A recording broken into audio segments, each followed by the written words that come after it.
우리가 팔복의 메시지를 이해를 할 때 반드시 전제로 마음에 둬야 되는 것이 두 가지가 있다라고 말씀을 제가 드렸습니다. 자, 첫 번째는 이 말씀이 불신자들한테 주신 말씀이 아니라 예수님을 따라가기로 한 제자들, 즉 거듭난 크리스천들한테 주신 말씀이라는 것이지요. 다시 말해서 이 말씀을 지킴으로써 제자가 되는 게 아니라 제자이기 때문에 이런 특징들이 나타난다. 이렇게 말씀을 드렸어요. 팔복을 이해할 때 마음에 둬야 되는 두 번째 전제는 이 말씀에는 논리적이고 방향적인 순서가 있다. 그렇게 말씀을 드렸습니다.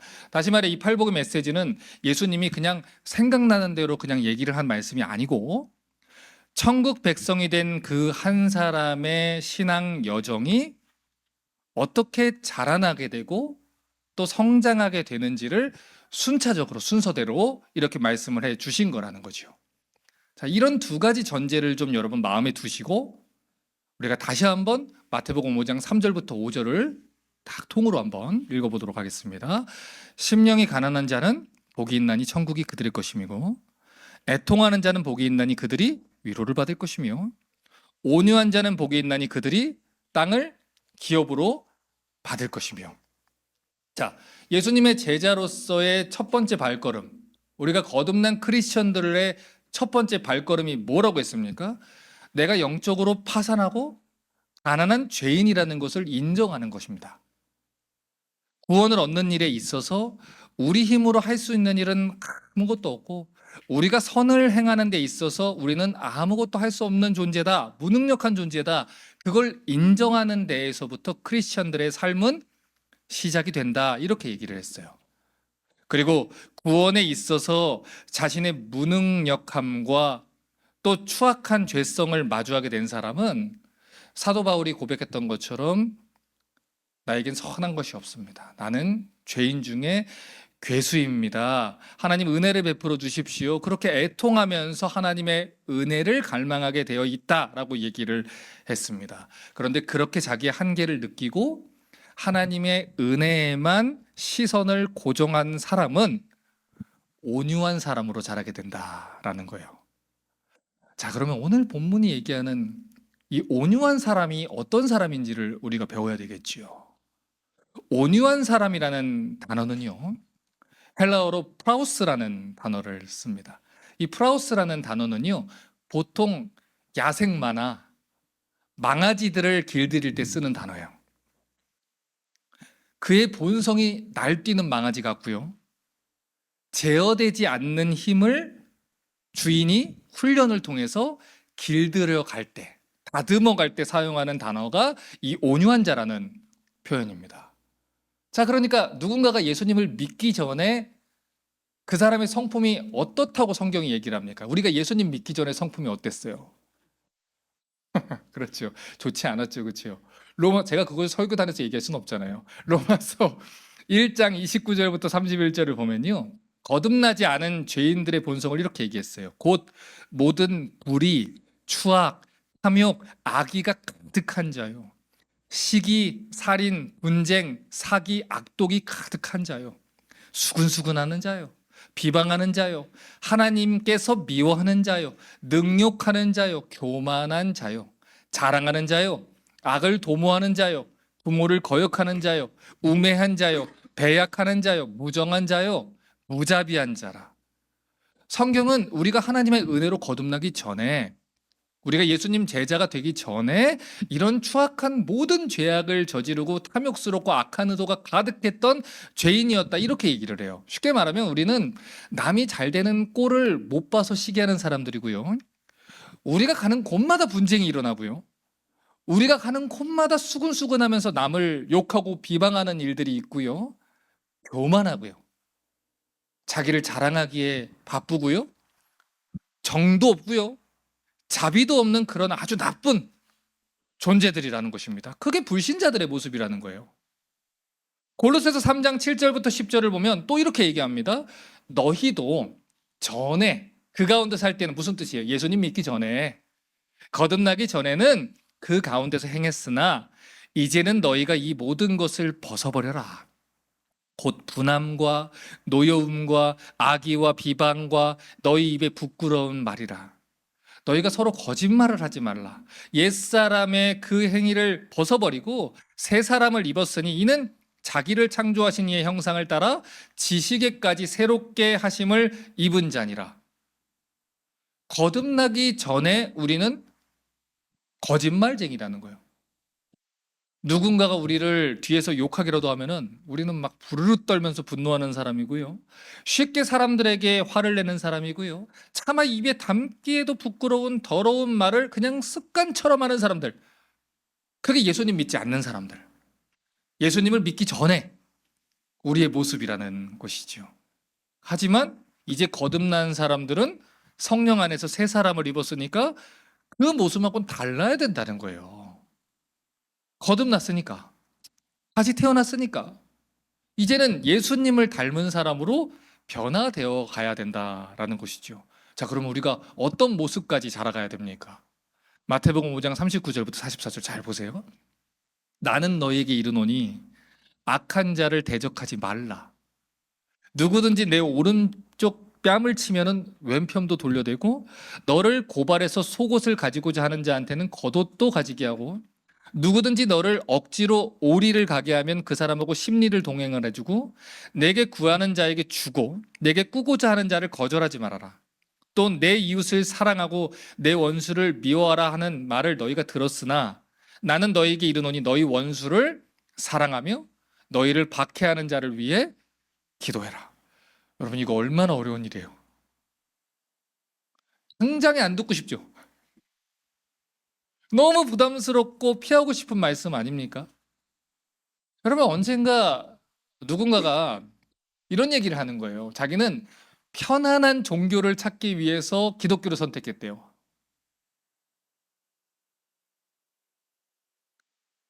그것은 완전히 오해한 겁니다 라고 말씀을 드렸어요. 여러분, 그 사람이 만약에 편안한 종교를 찾기 원했다는 생각이 있었으면요, 그 사람은 어떻게든 교회를 오는 것만은 피해야 됐습니다. 왜냐면 이 기독교는요, 예수님의 제자가 된 사람들한테 굉장히 부담스럽고 우리의 약한 본성을 거스르는 말씀을 주기 때문이에요. 생각을 해보세요. 원래 우리의 본성대로라면요, 우리는 누가 왼뺨을 때리면 어떻게 해요? 여기네요. 왼뺨을 때리면 우리는 발로 차주는 게 편하죠. 그렇죠. 누군가가 우리의 속옷을 빼앗으려고 하면 우리는 그 집안 식구들의 속옷까지 다 빼앗는, 그게 우리의 본성에 맞습니다. 누가 우리를 억지로 끌고 가려고 하면 욕을 해주고, 누군가가 우리의 원수가 되면은 감히 내 눈을 쳐다보지 못하게 해주겠다. 그렇게 무섭게 보복을 해주는 것이 타락한 인간의 본성에 어울리는 거라고요. 망아지는 망아지처럼 뛰어다니는 거고요. 야생마는 길들여지지 않는 게 본성입니다. 그런데 그런 죄인의 본성을 거슬러서 이 옛사람의 본성을 벗어버리는 것이 어떻게 쉬운 일이겠냐는 거예요. 그러니까 크리스천이 된다는 것은요, 절대로 편안한 종교적 선택이 될 수 없다라는 겁니다. 누구든지 내 십자가를 지고 나를 따라오고 했으면 이 십자가에 어깨가 짓눌려서 피고름이 나고 얼마나 아프겠어요. 절대 편안할 수가 없다는 거예요.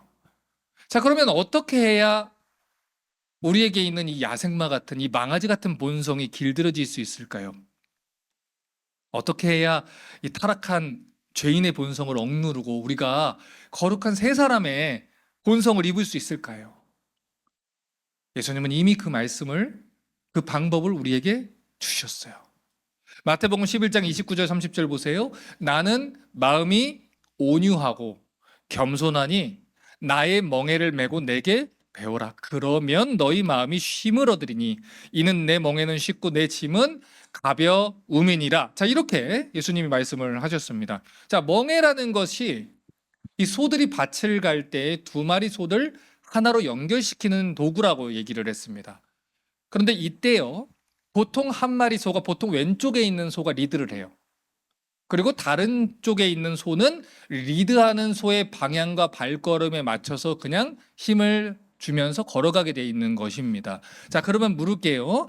멍에를 같이 맨 이 소가 밭을 쉽게 갈기 위해서는 어떻게 해야 됩니까? 같은 방향으로 가야 되죠.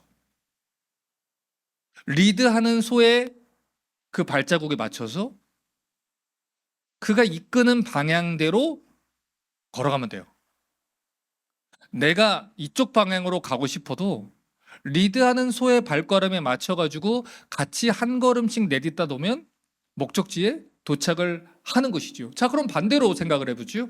리드를 지금 당하는 이 소가 난 거기로 가기 싫은데, 난 이쪽 방향으로 가고 싶은데 하고 이쪽 방향으로 힘을 쓰면 어떻게 됩니까? 결국 지치게 되는 거예요, 여러분. 결국에는 가야 하는 방향에 더 늦게 도착하는 거고요. 시간도 뺏기고요. 에너지도 뺏기게 되는 거예요. 그래서 예수님은 예수님의 멍에를 쥐고 예수님을 따라와라 라고 얘기를 하면서 온유와 더불어서 겸손함을 같이 말씀하시는 겁니다. 우리의 본성은 날뛰는 망아지 같아요. 길들여지지 않는 야생마 같아요. 그래서 우리 죄인의 본성을 피하고 하나님이 옳습니다. 하나님 방향이 맞습니다. 나는 이쪽으로 가고 싶은 마음이 있지만, 나는 여기가 옳은 것 같지만 하나님이 맞습니다. 겸손하게 하나님의 주권과 하나님의 옳음을 인정을 하고 예수님이 가시는 그 길대로 매일매일 예수님 따라서 걸어가라는 것이지요. 자, 그래서 이 온유함이라는 건요, 이렇게 정리할 수 있어요. 하나님 앞에서 겸손하게 자기를 낮추고 야생마 같은 자기의 본성을 내려놓는 겁니다. 이게 온유함입니다. 그래서 이 온유함은요, 제어된 힘이라고 볼 수 있어요. 하나님 앞에서 겸손하게 자기를 낮춥니다. 야생마 같은 자기 본성을 제어하고요, 하나님 말씀 앞에 가만히 순종하는 것. 이게 온유함이라는 거죠. 그래서 야고보서 1장 21절은 크리스천들한테 이렇게 부탁을 하는 거예요. 그러므로 모든 더러운 것과 넘치는 악을 내버리고 너희 영혼을 능히 구원할 바 마음에 심어진 말씀을 무엇으로 받아라? 온유함으로 받아라. 온유함으로 받으라는 거예요. 하나님 말씀하시면 그 말씀을 대적하고 싸우고 그건 아닌 것 같은데요, 하나님이 나를 모르는 것 같은데 하지 말고 내가 틀렸습니다, 주님. 온유함으로 받으라는 거예요. 보세요. 지금 야고보가 뭘 부탁합니까? 첫 번째로 모든 더러운 것과 넘치는 악을 내어 버리라는 거예요. 왜요? 그게 있으면 그것 때문에 하나님 말씀을 순종 안 하려고 하거든요. 그걸 지켜내기 위해서 하나님 말씀을 안 들으려고 하거든요. 하나님 말씀을 피해서 죄인이 첫 번째 반응이 뭐라 그랬습니까? 피해서 숨는 거라 그랬잖아요. 그래서 버리라는 거예요. 그래야 순종할 수 있다는 거예요. 두 번째, 그 말씀을 온유함으로 겸손하게 자기를 낮추고 하나님 말씀을 받아들이라는 겁니다. 하나님 은혜로 거듭난 사람은요, 자기가 죄인이라는 걸 발견해요. 내가 심령이 가난하고 영적으로 파산한 자라는 것을 알게 돼요. 나한테는 은혜를 받을 이유가 없고요, 하나님 사랑을 받을 이유가 없고요, 예수님이 나를 위해서 죽을 이유가 하나도 없고요, 내가 선을 행할 능력도 하나도 없다는 것을 알아요. 그리고 은혜를 입었음에도 불구하고 말씀대로 살게요 결단했음에도 불구하고 우리는요, 계속해서 반복해서 죄를 짓고 있는 거를요, 우리는 보게 돼요. 그런데 그때 구원받은 사람은 어떻게 해요? 애통하면서 운다고요. 하나님, 내가 은혜를 받았는데도 여전히 이래요. 애통하면서 운다고요. 이게 구원받은 사람의 증거라고요. 잘 되지는 않아도 매일매일 말씀 앞에서 겸손하게 자기를 낮춥니다. 애통하며 하나님의 은혜를 구합니다. 그리고 하나님 말씀을 온유함으로 듣습니다. 그리고 안 돼도 말씀이 우리에게 주시는 그 방향대로 자꾸 자기를 조율하는 그 훈련을 하게 되어 있어요. 그러면서 야생마 같은 우리의 본성이 말씀 앞에 자꾸 훈련이 되어는 가는 것이죠. 여러분, 날뛰는 야생마를 한번 상상을 한번 해보세요. 길들여지지 않은 이 야생마는요, 여기저기 다 차고 다니면서 주변 것들을 다 파괴합니다. 길들여지지 않은 야생마는요, 그가 있는 공동체를 파괴하고 다치게 만들어요. 심지어 주인까지도 상하게 만듭니다. 하지만 길들여진 야생마는요, 주인을 유익하게 해요. 공동체를 유익하게 해요. 그 공동체에 힘이 들어 쓰러진 자를 태워서 같이 가고요, 공동체에서 무거운 짐들이 있는 것을 등에 지고 같이 걸어가게 훈련이 된다는 거예요. 그래서 이 몸된 교회, 이 그리스도의 몸된 교회의 이 제자들은 온유한 자가 되어야 된다는 거예요. 내가 영적으로 가난하고 파산한 자라는 걸 인정을 하고, 악한 본성을 가지고 날뛰는 야생마 같다는 것을 인정을 하고, 나 때문에 우리 공동체가 얼마나 상처를 입었는가, 지금까지 나 때문에 내 주변의 사람들이 얼마나 힘들었는가. 하나님, 내가 죄인입니다. 내가 애통했습니다. 내가 얼마나 많은 사람들을 함부로 대했고, 얼마나 교만하게 대했고, 얼마나 그들에게 무례하게 대했는지를 말씀을 보면서 깨닫는 거예요. 그리고 나서 내가 이제는 공동체의 짐을 지겠습니다. 내가 주인을 기쁘게 하는 자가 되겠습니다. 그렇게 유익을 끼치는 야생마로 길들여가는 것이지요. 자, 그런데요, 이 말은요, 자기에 대한 올바른 자기 인식이 있을 때만 가능합니다. 심령이 가난한 자라는 걸 인식해야 말씀을 드릴 거 아니에요. 내가 영적으로 파산했고, 내가 영적으로 악하고, 하나님 자비하심이 없으면 하루도 살 수 없는 존재라는 것을 인정하는 사람만 애통하면서 하나님 나에게 은혜를 베풀어 주세요 이렇게 구하는 것이지, 그래도 나 정도면 괜찮지 않아 하는 사람은 절대 은혜를 구하지 않아요. 하나님, 난 죄인입니다. 잘 되지 않습니다. 은혜를 주십시오. 자기의 객관화가 돼 있는 사람, 하나님의 은혜로 자기의 죄악을 본 사람이 하나님 앞에 엎드려 줄 수 있는 것이요. 그래서 성경을 여러분 잘 읽어보세요. 성경은요, 온유한 자의 특징을 얘기를 할 때요, 반드시 어떤 덕목들을 같이 써놔요. 첫 번째는 겸손이고요, 두 번째는 관용이라는 겁니다. 관용. 관용은 뭡니까? 여러분, 쉽게 말하면 다른 사람들을 너그럽게 봐주는 거예요. 그렇죠? 근데 이게 온유함하고 같이 붙어 있다고요. 고린도후서 10장 1절 보세요. 너희를 대면하면 유순하고 떠나 있으면 너희에 대하여 담대한 나 바울은 이제 그리스도의 온유와 무엇으로? 관용으로 친히 너희를 대하고.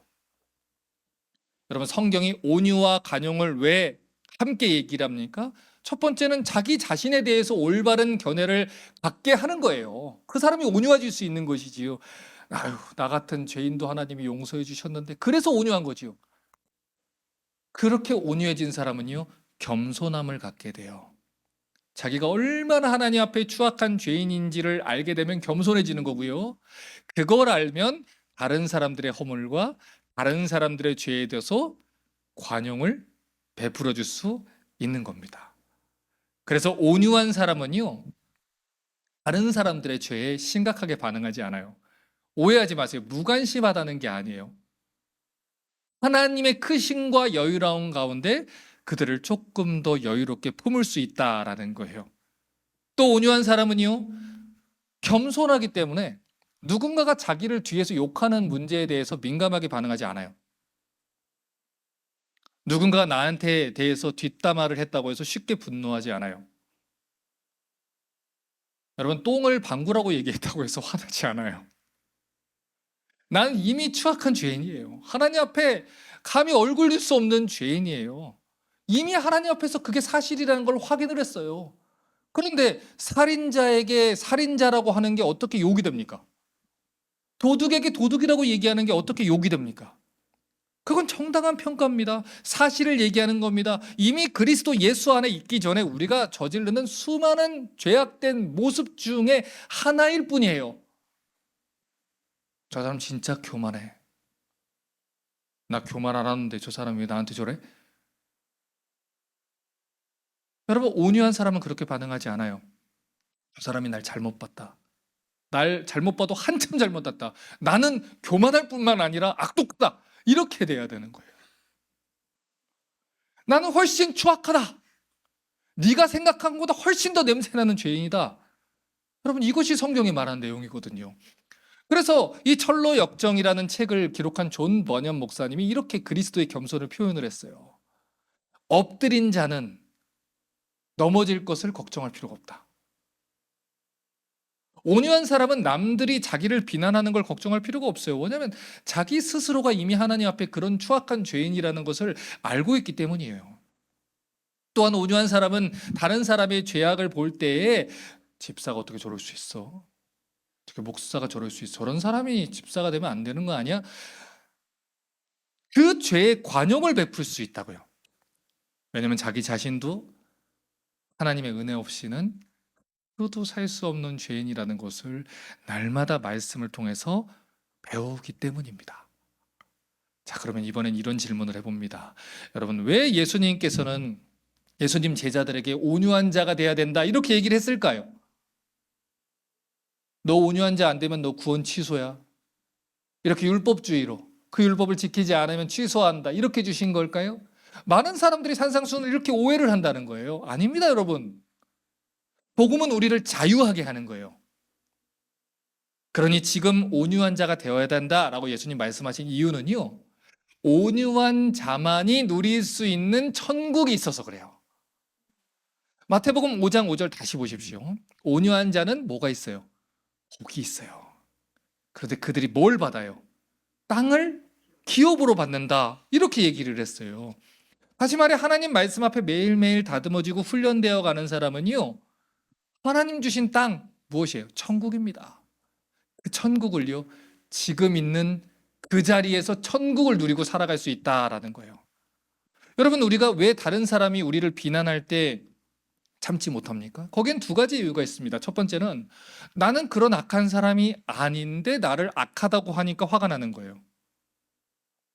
하지만 그것은 우리가 심령이 가난한 자가 된다면 해결될 문제입니다. 내 안에 선한 것이 없고 하나님 앞에 추악한 모습만 있다라고 생각을 하면 우리는 다른 사람의 평가에 휘둘리지 않아요. 그저 다윗처럼 하나님 앞에 애통하면서 우리의 죄악을 인정하게 되는 것이지요. 그렇게 인정하면 이제 다른 사람들이 뭐라 하든 신경 쓰이지 않습니다. 이미 나 스스로가 죄인 중에 괴수라고 인정을 해버렸기 때문에 그거에 하나하나 화를 내고 득달같이 달려들 필요가 없는 것이지요. 그런데 많은 사람들이 다른 사람들이 자기를 어떻게 평가하는지에 대해서 매여서 살아간다는 거예요. 거기에 감정 소모를 하고요. 거기에 에너지를 쏟고요. 거기에 자기의 감정과 하루의 기분이 왔다 갔다 하게 되는 것이지요. 그러나 이미 죄인이라 불리운 사람이 죄인이란 소리를 듣는다 해서 뭐가 달라질 게 있겠습니까? 다른 사람들이 우리를 비난할 때 우리가 참지 못하는 두 번째 이유는 뭡니까? 네가 그런 얘기를 하면 안 되지. 이래서 열받는 거예요. 나보다 더 악한 사람들이 나를 비난하는 것 같아서 그래서 열이 받는 겁니다. 실제로 신앙생활을 하다 보면요, 적어도 그거는 내가 짓지 않은 죄고 적어도 그 사람은 나를 비난할 자격이 없어 라고 하는 사람들 때문에 내가 화가 나는 경우가 많아요. 하지만 성경은요, 그런 사람들 앞에서도 온유하게 반응해라 이렇게 얘기를 합니다. 시편 37편 7절부터 9절 보세요. 여호와 앞에 잠잠하고 참고 기다려라.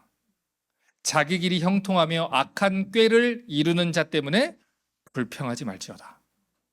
분을 그치고 노를 버리며 불평하지 말라. 오히려 악을 만들 뿐이라. 진실로 악을 행하는 자들은 끊어질 것이나 여호와를 소망하는 자들은 땅을 차지하리로다. 자, 우리 방금 전에 읽었던 팔복에서 나왔던 온유한 자가 누리는 그 복이죠. 땅을 차지한다. 여러분, 세상을 살다 보면요, 악한 의도를 가지고 여러분을 끌어내리고 비난하는 사람들이 분명히 있어요. 그거 한국에도 있고 미국에도 있고 영국에도 있고 멕시코도 있고 다 있어요. 인간이 원래 그런 존재입니다. 우리가 하지 않은 말과 우리가 하지 않은 일을 가지고도 우리의 성질을 막 부추기고 우리로 하여금 억울해서 잠 못 들게 하는 사람들이 있어요. 그런데 성경은요, 그럴지라도 그들 때문에 무너지거나 불평하지 말아라 이렇게 얘기를 한다는 것이죠. 오히려 그럴 때 더욱더 겸손하게 엎드려서 은혜를 구해라. 온유한 마음으로 하나님의 은혜의 때를 기다려라. 이렇게 얘기를 합니다. 로마서 14장 17절을 보면요, 온유한 자가 차지하게 되는 천국.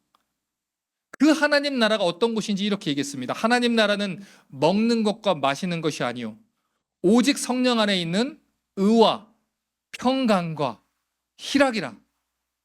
여러분, 하나님의 나라는 누가 다스리는 나라라 했지요? 하나님이 다스리는 나라예요. 그래서 하나님이 다스리는 나라에는요, 어느 하나 틀린 게 없다는 거. 하나님은 완전하시다. 하나님은 선하시다. 이걸 믿는 게 하나님은 의로우시다. 이걸 믿는 신앙이다라고 얘기를 했습니다. 하나님이 다스리신다. 우리 가족을 하나님이 다스리신다. 우리 교회를 하나님이 다스리신다. 우리 부부 사이를 하나님이 다스리신다.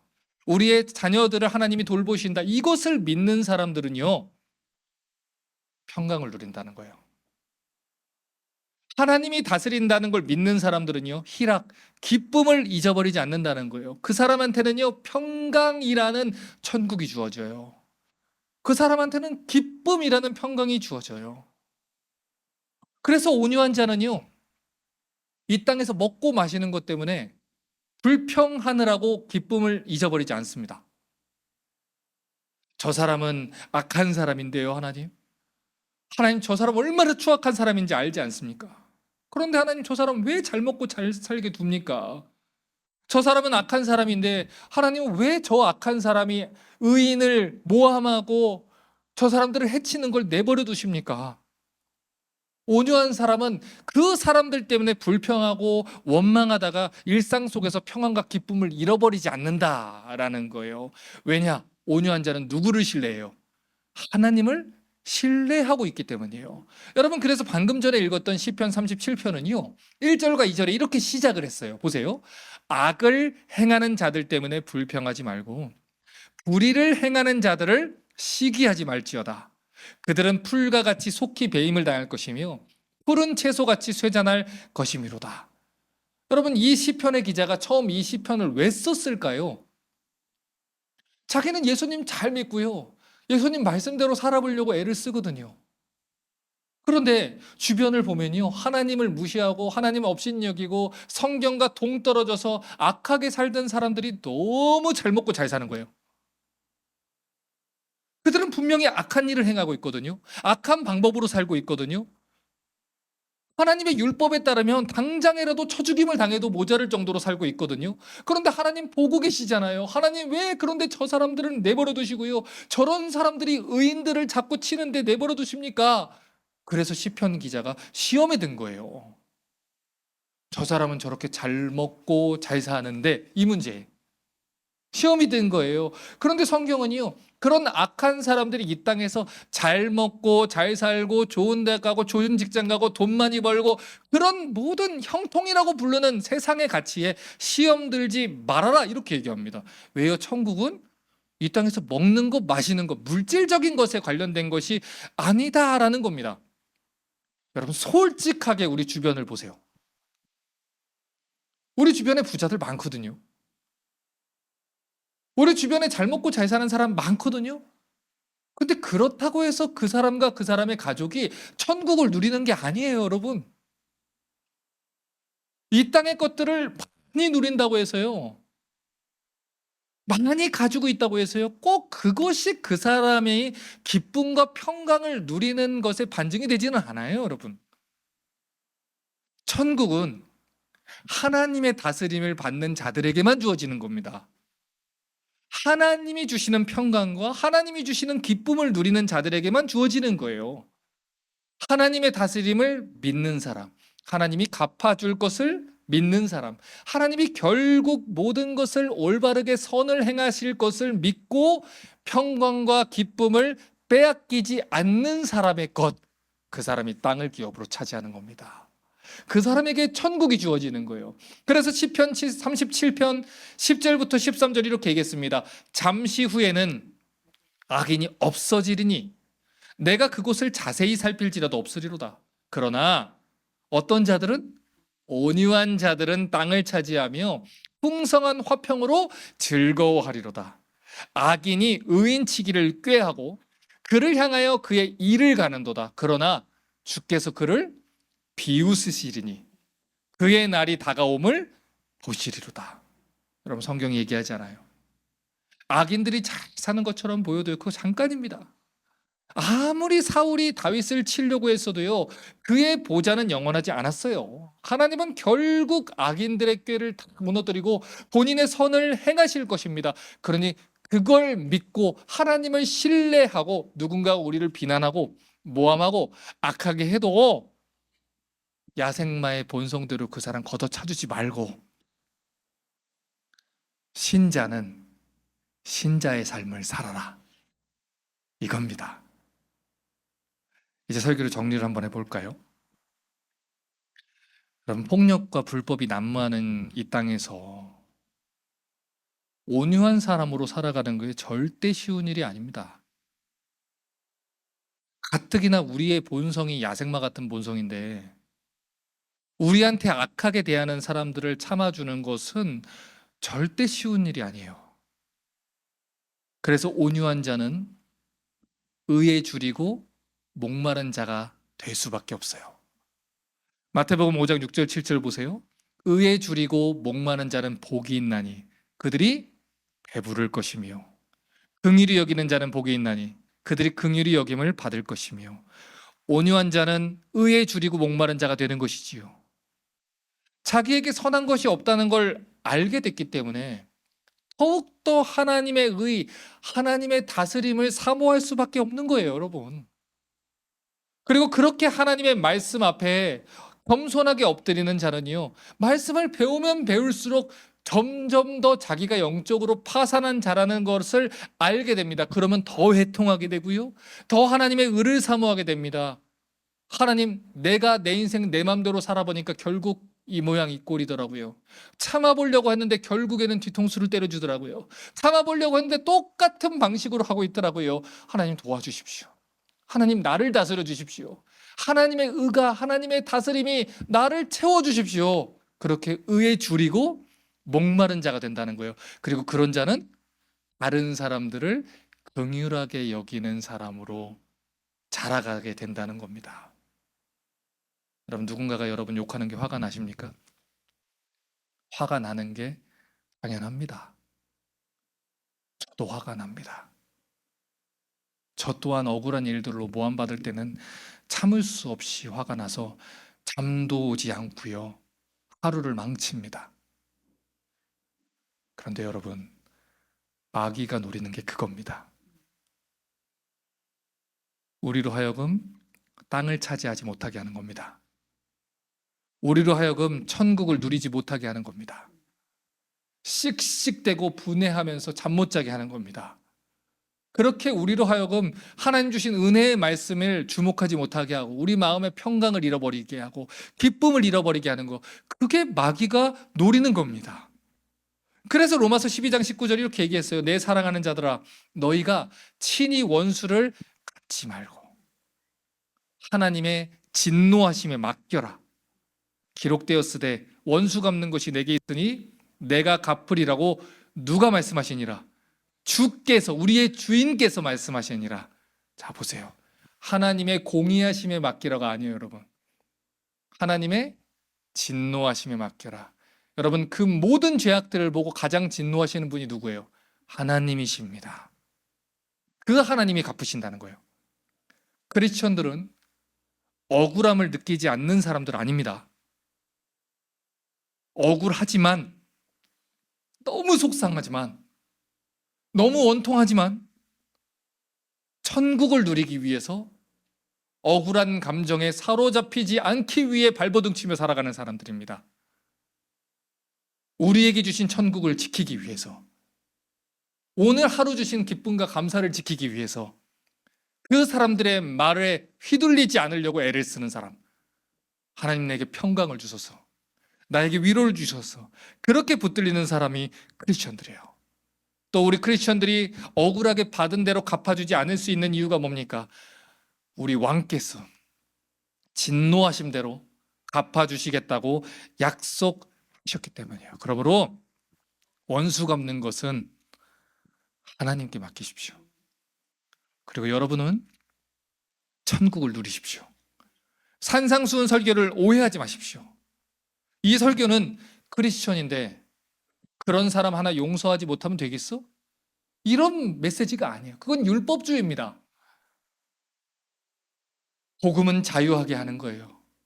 악한 사람들 미워하다가 천국을 잃어버리지 말아라. 악한 사람들 미워하다가 너의 하루를 망치지 말아라. 그러니 평안하십시오. 기쁨을 누리십시오. 항상 기뻐하라. 쉬지 말고 기도하라. 범사에 감사하라. 이는 그리스도, 우리 주 예수 그리스도 안에 있는 하나님의 뜻이니라. 하나님은 우리가 천국을 누리길 원하시고요. 하나님 우리가 행복하길 원하시고요. 하나님 우리는 기쁨을 누리기를 원하십니다. 그러므로 환경이 여러분을 좌지우지하지 못하게 하시고 여러분 주변에 있는 수많은 악인들이 여러분의 하루를 도둑질하지 못하도록 여러분 마음을 잘 지킬 수 있기를 주님의 이름으로 축원합니다.